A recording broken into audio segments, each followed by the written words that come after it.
This is Team 7, Section 2 of Business Ethics, and this team includes Nate Barnes, Cameron Balls, Tom Graham, and Jesse Wong, and our subject today is Beat the GMAT. Just as a quick recap, this ethics dilemma involves a teacher who teaches for a large private organization. He teaches test prep in GMAT, GRE, and other classes. He has access to many study materials which are proprietary to the company, and he also has a few friends who want some help in doing their own preparations for the GMAT. So the dilemma here is not simply a take one road or take the other, but rather what exactly should this teacher do in a wide variety of options that they could do.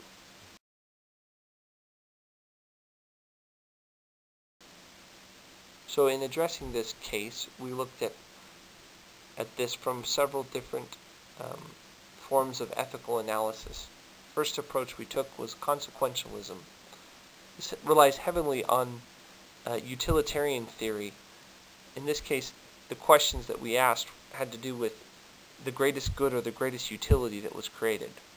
So specifically, which decision could this teacher make that will create the greatest good or utility for the most people involved? Secondly, what are the consequences? So what are the consequences of this teacher's decision, and who is exactly affected by those consequences? Utilitarian theory relies heavily on the ends justifying the means. So what are the means specifically in this action, and what is the resulting outcome of your various options? The second approach we looked at was virtue ethics. What kind of person would this decision make the teacher?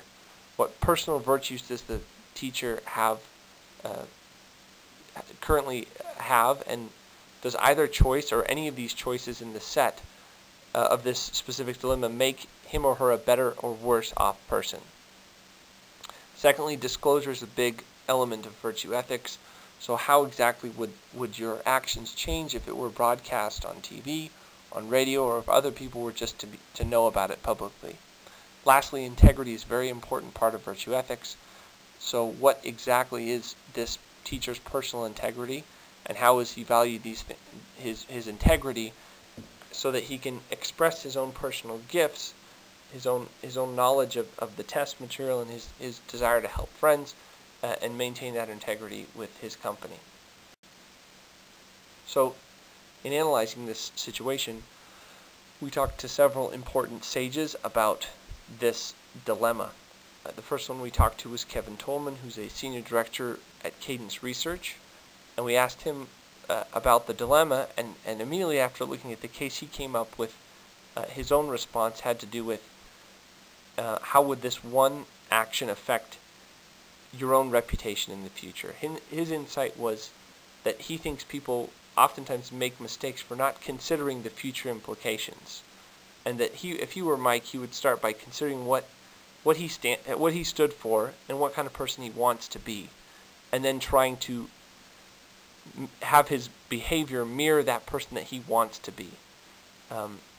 He also confessed that he knows that plenty of people probably don't think this is a big deal, and he could have even seen himself doing it if he didn't think about it too long. But then he thought deeper as to how this would change his reputation and what were the long-term implications.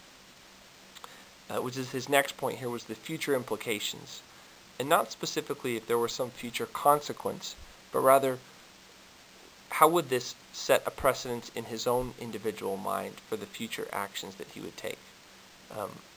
And more importantly here, who would Mike want to work with or work for or have work for him? So exactly, if he needs to set this standard for other people, he needs to maintain it for himself, so that he should understand that if he were running this company, that he would want teachers who weren't going to do certain things.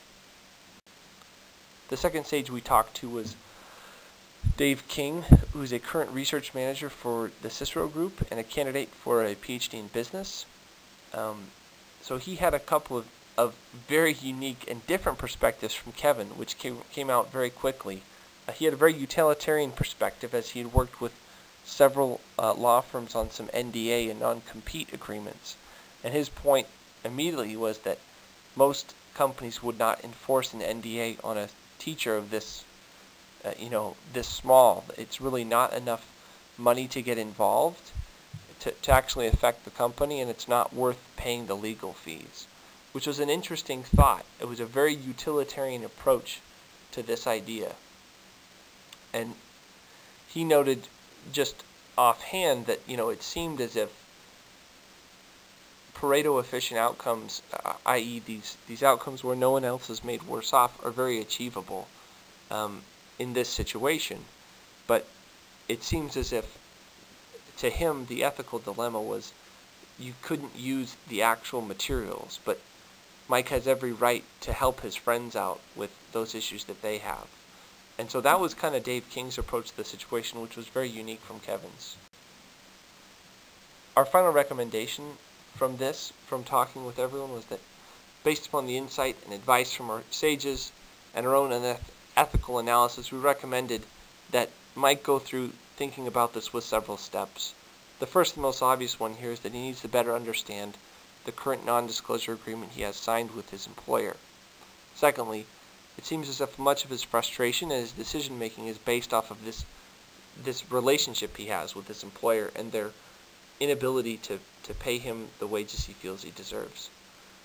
So this should be addressed immediately with his employer. And lastly, and if that doesn't work out, he should be seeking other employment or trying to do it on his own.